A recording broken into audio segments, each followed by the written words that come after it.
Henzel and Gretel by Brothers Grimm. Hard by a great forest dwelt a poor woodcutter with his wife and his 2 children. The boy was called Henzel and the girl Gretel. He had a little to bite and to break, and once when great dearth fell on the land, he could no longer procure even daily bread.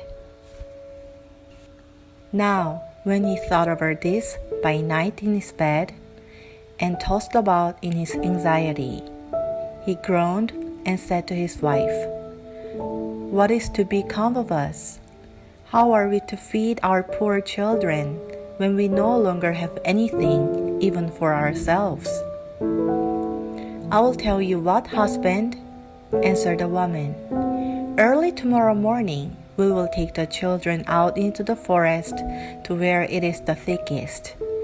There we will light a fire for them and give each of them one more piece of bread, and then we will go to our work and leave them alone. They will not find the way home again, and we shall be rid of them." "No, wife," said the man, "I will not do that. How can I bear to leave my children alone in the forest? The wild animals will soon come and tear them to pieces." "Oh, you fool," said she. "Then we must all 4 die of hunger. You may as well plant the planks for our coffins." And she left him no peace until he consented. "But I feel very sorry for the poor children, all the same," said the man. The 2 children had also not been able to sleep for hunger, and had heard what their stepmother had said to their father.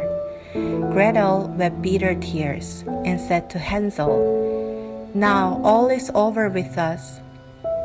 "Be quiet, Gretel," said Henzel. "Do not distress yourself. I will soon find a way to help us."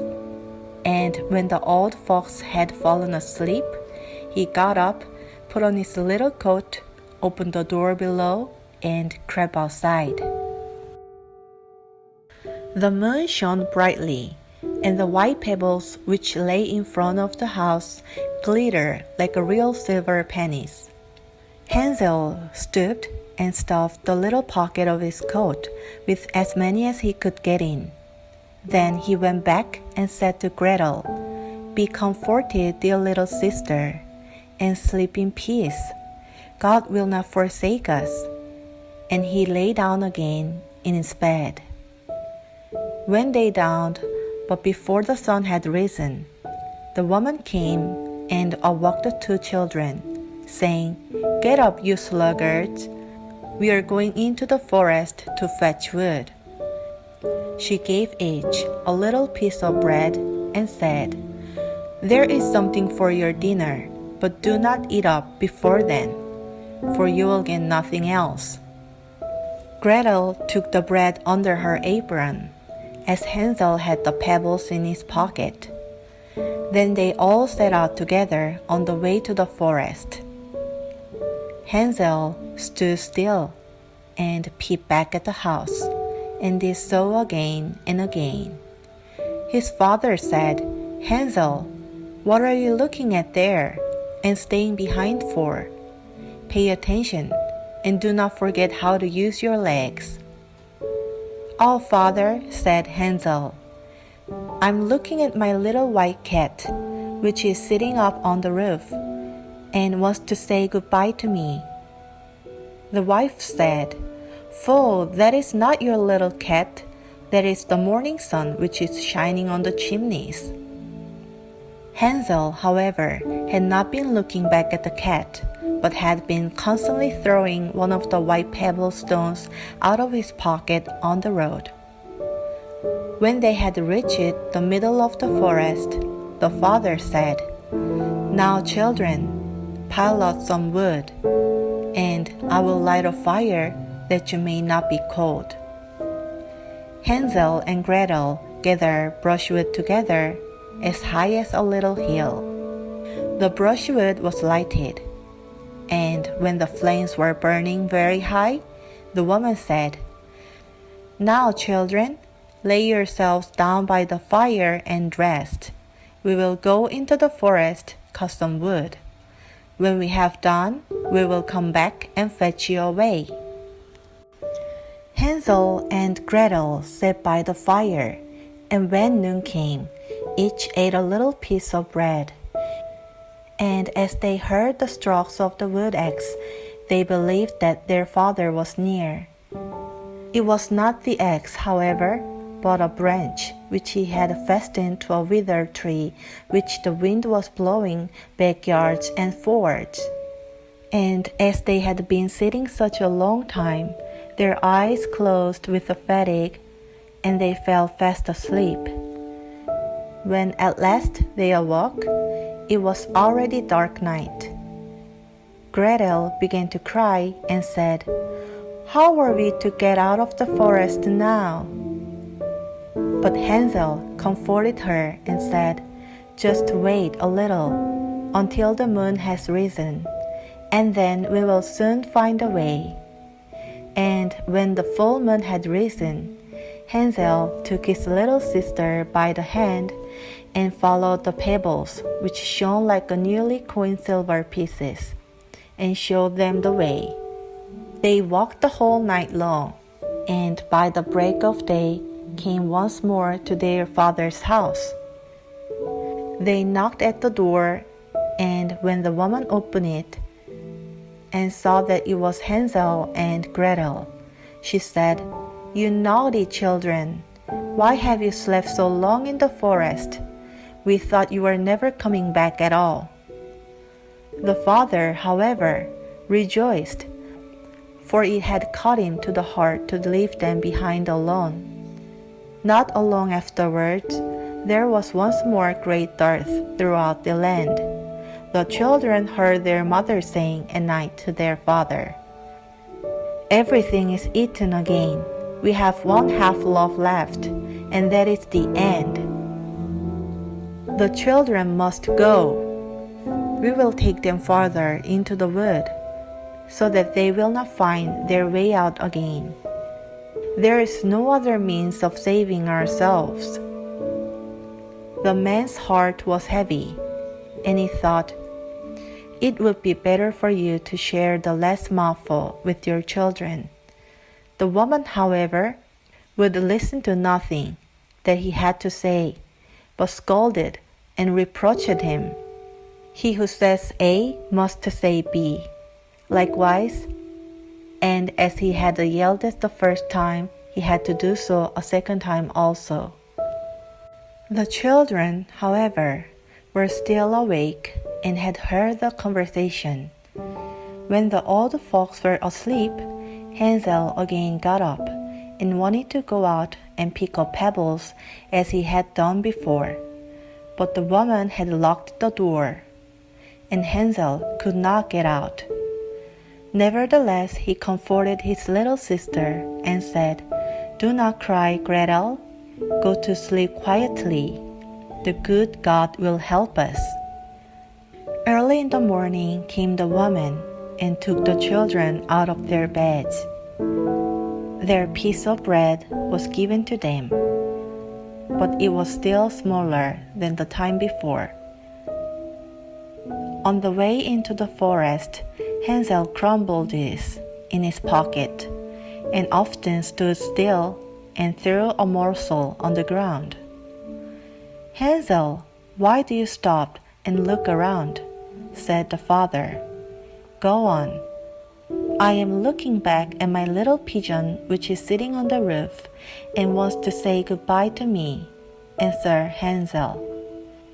"Fool," said the woman, "that is not your pigeon. That is the morning sun that is shining on the chimney." Hansel, however, little by little, threw all the crumbs on the path. The woman led the children still deeper into the forest, where they had never in their lives been before. Then a great fire was again made, and the mother said, "Just sit there, you children, and when you are tired, you may sleep a little. We are going into the forest to cut wood, and in the evening, when we are done, we will come and fetch you away." When it was noon, Gretel shared her piece of bread with Hansel, who had scattered his by the way. Then they fell asleep, and evening passed, but no one came to the poor children. They did not awake until it was dark night, and Hansel comforted his little sister and said, "Just wait, Gretel, until the moon rises, and then we shall see the crumbs of bread which I have strewn about. They will show us our way home again." When the moon came, they set out, but they found no crumbs, for the many thousands of birds which fly about in the woods and fields had picked them all up. Hansel said to Gretel, "We shall soon find a way." But they did not find it. They walked the whole night and all the next day from the morning till evening, but they did not get out of the forest, and were very hungry, for they had nothing to eat but 2 or 3 berries, which grew on the ground. And as they were so weary that their legs would carry them no longer, they lay down beneath a tree and fell asleep. It was now 3 mornings since they had left their father's house. They began to walk again, but they always came deeper into the forest, and if help did not come soon, they must die of hunger and weariness. When it was midday, they saw a beautiful snow-white bird sitting on a bough, which sang so delightfully that they stood still and listened to it.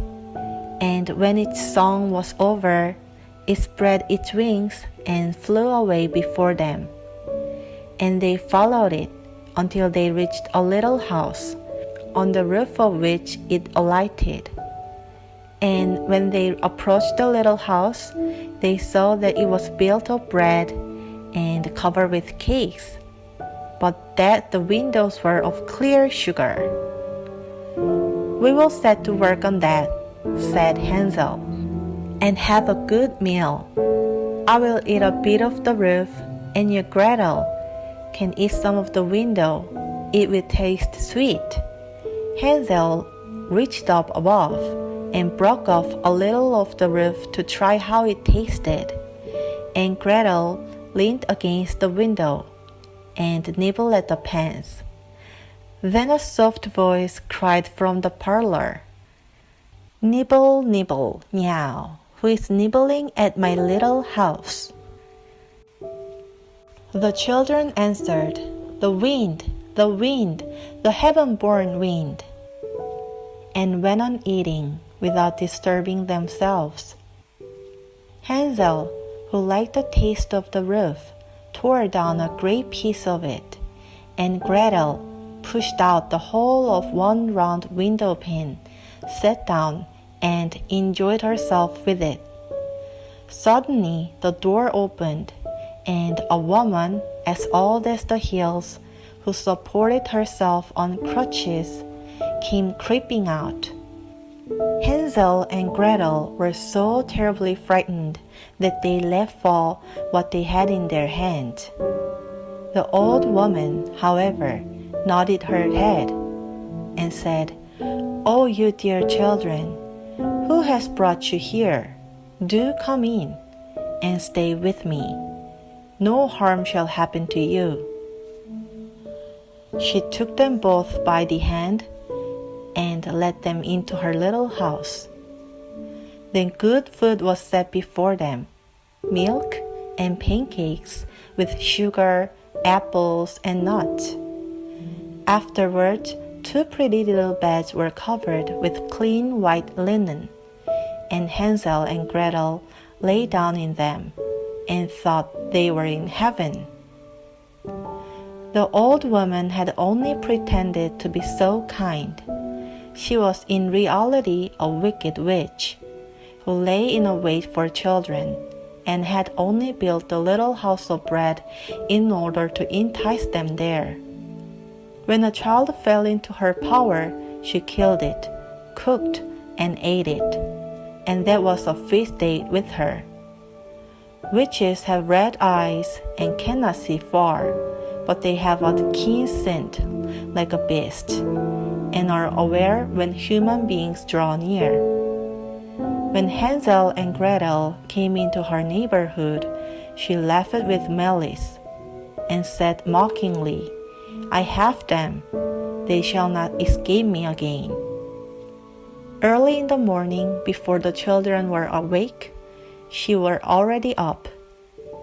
And when she saw both of them sleeping and looking so pretty with their plump and rosy cheeks, she muttered to herself, "That will be dainty mouthful." Then she seized Henzel with her shriveled hand, carried him into a little stable, and locked him in behind a grated door. Screamed as he might, it would not help him. Then she went to Gretel, shook her till she awoke, and cried, "Get up, lazy thing, fetch some water, and cook some good for your brother. He is in the stable outside, and is to be made fat. When he is fat, I will eat him." Gretel began to weep bitterly, but it was all in vain, for she was forced to do what the wicked witch commanded. And now the best food was cooked for poor Henzel, but Gretel got nothing but crab shells. Every morning the woman crept to the little stable and cried, "Henzel, stretch out your finger that I might feel if you will soon be fat." Henzel, however, stretched out a little bone to her, and the old woman, who had dim eyes, could not see it, and thought it was Henzel's finger, and was astonished that there was no way of fattening him. When 4 weeks had gone by, and Henzel still remained thin, she was seized with impatience, and would not wait any longer. "Now then, Gretel," she cried to the girl, "stir yourself and bring some water. Let Henzel be fat or lean. Tomorrow I will kill him and cook him." Oh, how the poor little sister did lament when she had to fetch the water, and how her tears did flow down her cheeks. "Dear God, do help us," she cried. "If the wild beast in the forest had but devoured us, we should at any rate have died together." "Just keep your noise to yourself," said the old woman. "It won't help you at all." Early in the morning, Gretel had to go out and hang up the cauldron with the water, and light the fire. "We will bake first," said the old woman. "I have already heated the oven and kneaded the dough." She pushed the poor Gretel out to the oven, from which flames of fire were already darting. "Creep in," said the witch, "and see if it properly heated, so that we can put the bread in." And once Gretel was inside, she intended to shut the oven and let her bake in it, and then she would eat her too. But Gretel saw what she had in mind, and said, "I do not know how I am to do it. How do I get in?" "Silly goose," said the old woman. "The door is big enough. Just look, I can get in myself." And she crept up and thrust her head into the oven. Then Gretel gave her a push that drove her far into it, and shut the iron door and fastened the bolt. Oh, then she began to howl quite horribly, But Gretel ran away, and the godless witch was miserably burned to death. Gretel, however, ran like lightning to Hansel, opened his little stable, and cried, "Hansel, we are saved! The old witch is dead!" Then Hansel sprang like a bird from its cage when the door is opened. How they did rejoice, and embrace each other, and dance about, and kiss each other. And as they had no longer any need to fear her, they went into the witch's house, and in every corner there stood chests full of pearls and jewels. "These are far better than pebbles," said Hansel, and thrust into his pocket whatever could be got in. And Gretel said, "I too will take some home with me," and fill her pinafore full. "But now we must be off," said Hansel, "that we may get out of the witch's forest." When they had walked for 2 hours, they came to a great stretch of water. "We cannot cross," said Hansel. "I see no footplank and no bridge." "And there is also no ferry," answered Gretel. "But a white duck is swimming there. If I ask her, she will help us over." Then she cried, little duck, dost thou see? Hansel and Gretel are waiting for thee. There's never a plank or bridge in sight. Take us across on thy back so white." The duck came to them, and Hansel seated himself on its back, and told his sister to sit by him. "No," replied Gretel, "that will be too heavy for the little duck. She shall take us across, one after the other." The good little duck did so, and when they were once safely across, and had walked for a short time, the forest seemed to be more and more familiar to them, and at length they saw from afar their father's house. Then they began to run, rushed into the parlor, and threw themselves round their father's neck. The man had not known one happy hour since he had left the children in the forest. The woman, however, was dead. Gretel emptied her pinafore until pearls, precious stones ran about the room, and Hansel threw one handful after another out of his pocket to add to them. Then all anxiety was at an end, and they lived together in perfect happiness.